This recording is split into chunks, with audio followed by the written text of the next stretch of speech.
another variation of the Maisy shorts. They have the same pockets on the side here, but on the hem I have put a hem trim on and a really cute little bow. I'm also working with a bow in the front. You can of course just knot this if you like. You don't need to put a bow in. And then on the back I have adapted the pockets a little bit, and I've put elastic on the top, which is really cute as well, and a little button. I've made this from an old dress I've had in blue linen, and the lime green linen was from an old shirt. So let's get started. When you're cutting out of a rest and you haven't got enough, you can actually cut it both ways as long as it's a plain weave. Then you fold over the hem, because we won't be needing that for this. You're cutting out the front twice, back twice, patch pocket and pocket for the front. And here you can see I've already cut up my shirt pretty well for the contrast. That's my pocket facing, and here you can see I've also done my waistband, and we begin by cutting out the pocket. The pocket needs to be folded over in the curved area and then made 4 centimeters longer all the way across. Then you also want to cut the pocket out in blue, but of course you cut it just as it is and place it on top, and then we can actually create that tunnel just by folding this down, and that will give me space to put my elastic through. And then it's just sewn on like we did before on the other trousers. You want to make the hem trim twice as wide as the hem and quite a little bit longer than both of these legs in length together, because we're going to put a pleat in. So that means that it doesn't really matter if you cut it accurately or not in the length department, because we can put a pleat in. Now for the tie at the top, I would always recommend to rip the fabric and then snip it again at the right width and then rip it again. Obviously you have a pattern piece for that in your pattern. I've had 34 inches I think in length here. That wasn't long enough. I would recommend that you make it at least 37 inches long. But if you are in doubt, I would just rip it straight across the fabric so you've got lots and lots, and then tie it round. Actually tie a bow and then see where that gets to and cut it off, because some people might like a bigger bow, some like it smaller. So if you do that, then it's absolutely certain that you do the right length. Then you need 6 inches wide and 3.5 inches wide for your bow. And again, you've got a pattern for that anyway in there, but if you just want to measure it. And now we have all our pieces together, and actually we can get started.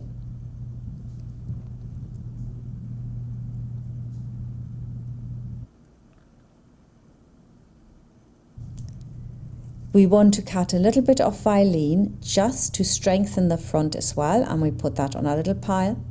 And we begin with the pockets. The pockets are just joined, right sides facing, and we sew along there with a 1 centimeter seam allowance. You can iron the seam apart. Lots of steam. Always iron things, especially when you have linen. You need to iron quite a lot every step of the way. And then we put them together edge to edge and sew all the way around. I'd recommend that you leave a turning gap here, right there, not just at the top, because we're actually sewing from the lime where it starts back to where the lime ends. And I'm pulling my pocket through that little hole, but actually I would recommend that you leave a turning gap. So you can see me struggle in a minute pulling this through. So cut back your seam allowance, and then just don't cut it back at the front there, because that would be really fiddly to put in. And now getting it through that little hole is actually quite hard, which is why I'm saying put a turning gap in. It's much easier. I've left that in so you can see me struggle on here, because actually if the gap's too small, that's really difficult to do. Now we can press the whole lot again, and we need to now sew through the top so we get the tunnel, so we can thread through the elastic. So I would recommend that you stitch on the lime and not just underneath it, because if you're working with a contrast thread and you don't get it absolutely spot on, you will see that stitching line wiggling all over the shop. So get a fixed point on your presser foot and then line up that seam with it, and that will be much easier and it looks really nice. Now I thread through my elastic and then I pull it, and I would also recommend not to pull it quite as tight as I did for my trousers, which you'll see in a minute, and then you secure it on one side and pull it, not quite as much as that though, and then you secure it on the other side and cut the elastic off, and you can then sew on a couple of buttons to the middle so that looks really cute. At that point you can just make your dart at the back, iron it towards the body middle and top stitch it, and then you can put your pockets on, and we're going to stitch around them with the triple stitch again, which I really like. And on your sewing machine, that is the stitch which has the 3 lines next to each other, which is like a stretch stitch really, which you use for jersey fabrics and all that sort of thing, but it works really well for this. Join and then overlock the center back, and I iron that towards the right if I'm in front of it, and then I top stitch that again as well. Next we're going to put the front pocket on and sew them in with a 1 centimeter seam allowance, cut back your seam allowance, turn it in, and then iron it so you have a little bit of the contrast color peeping out. Place the pocket underneath it and pin it, then flip the fabric back and pin it again underneath it, stitch it 1 centimeter seam allowance, and after that you want to top stitch the edge of the fabric here as well, so that your nice little trim doesn't come loose when you wash it. Pin it in place, and you want to also do a few little stitches on the sewing machine there so it doesn't come apart. Disable your knife and then join and overlock the center front seam, iron that seam towards the left this time so that they both go the same direction when they're both top stitched. Now we want to iron on a little bit of Vilene to the center there to give it some stability, and then we can top stitch that as well, of course, and join the side seam, iron the side seam towards the back center, and then top stitch that as well. So there's an awful lot of top stitching in this, but I do think it looks really nice. I've pinned on my waistband now, and we iron the seam allowance into the waistband, then we turn the whole thing to the wrong side and we can pin our darts. Remember, the darts are shorter on yours because it just looks better. Then we join the inner seam and we'll overlock it. Then we overlock the darts, and we also overlock along the top edge, and don't forget that the darts need to be ironed to the center front. Now I'm going to iron over my hem trim here, and I've got 2 of those, and once it's ironed you want to put the right sides together and join the hem trim like this. It's much easier to iron it first and then sew it, and then it's already there. Now all you need to do is place this onto your leg, and we're starting at the inner leg seam, and you simply pin it from either side until you get to the outer leg seam.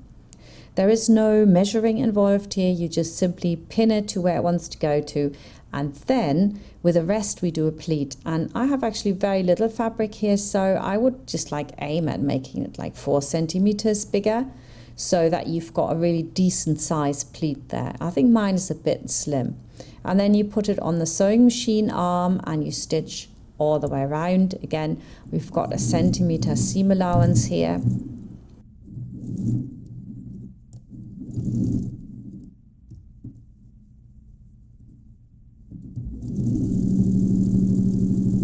Now we've done that, we can overlock this seam, and then when you fold this down, you need to iron the seam allowance to the top. Yeah, and then you can top stitch that again with a triple stitch all the way around. Then we fold the waistband over, just over 2 inches. It's exactly 2.2 inches actually. And then we sew all the way around just underneath the waistband.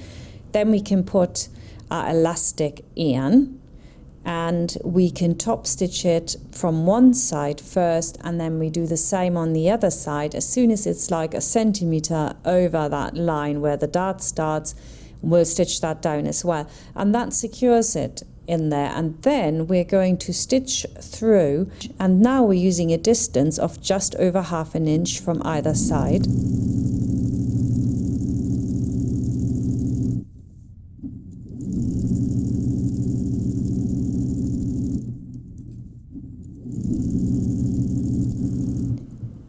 Now we're going to make the tie, so I would do a really nice tip, and you need to have the stitch quite small so that it doesn't fray out when you cut it back. And then we're going to leave a turning gap as well through which we can turn the tie. And like I said, you might want to check first the length of the tie to make sure it's exactly the right length for your child.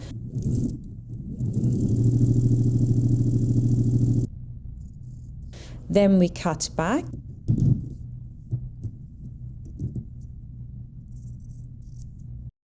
And we're using a pencil with the blunt side, of course, to pull the whole thing through. So put the pencil in, pull the fabric over the top, and actually a wooden spoon also works really well for this if you don't want to use a pencil.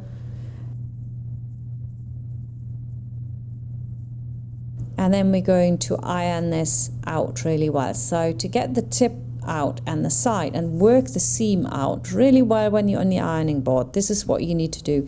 Watch closely how I wiggle my fingers here backwards and forwards as I go. That's how you do it. That's how you get a really pristine edge. Now we're going to make the bow. So fold over the fabric and close from the top.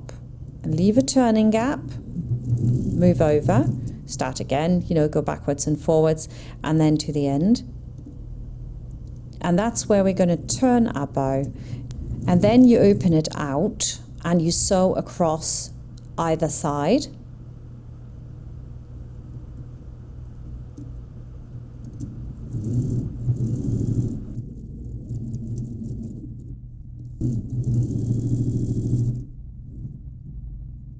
Next, we're going to turn through the little bow, and we work out all the corners with a pin as well to get that really nice and pristine before we iron it, and then we give them a jolly good press. There you go. Now we're going to do the belt loops. So you need a really long strip, which is 2 inches wide, and then we just fold them in from either side and press them. So now you want to top stitch them from either side with a triple stitch, and then we're going to make them 2.5 inches long each, and then you can fold them in a little bit more than I have here. And then you turn them in at the top and you stitch that down at the same distance to the edge at the top, and you can also stitch it down at the bottom, but you do want to have a bit of looseness there so that your belt or your tie goes in really well. And then you hand stitch the little gap shut that you left to turn your tie, and you tunnel through one side, and where you come out you go in exactly in the same way on the other side and tunnel through. So I devised this when I was an apprentice, and I was like really shocked to see that other people had come up with this idea as well, and I wasn't the first. So yeah, you live and you learn. So do that all the way to the end, secure your thread, and basically your tie is finished. You can thread it through and tie a really nice bow in the front, and I think that's just mega cute. But you can also see that mine is way too short. I can hardly get it round, so checking the length of that's really important. Now the final thing to do now is to put the bow on, and I like the bow to run like from the tall way down. So you do a running stitch right through the middle on a double thread with a knot in the end, obviously, and then that'll just automatically form your bow. And we are going to put a little bit of ribbon around it. I didn't have anything, so I just went in there and thought, well, what have I got? And I had this little bit of ivory ribbon there that I've used for some of the boys' stuff. It's like a herringbone weave. It's dead cheap, that stuff. So just use whatever you've got. But don't tie this too tightly because that doesn't look good. So you want this to be quite loose, so it's quite wide in the center.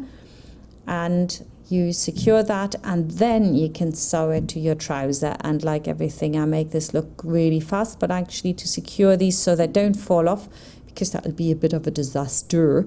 You need to take your time. And also, I just wanted to suggest, wouldn't it be nice if you then had a matching bow for a headband as well? That would be like so cool. You could put that on and it's all matching then. So when finally this is sewn in, we actually have finished our little trouser. Now obviously I have got quite a few more videos to this, because I tend to go overboard and I think, oh, I can do this and I can do that and I can do something else yet again. So if you want to see more options for this, then you can just click on the little exclamation mark that's at the top right hand corner and find out how to put eyelets in.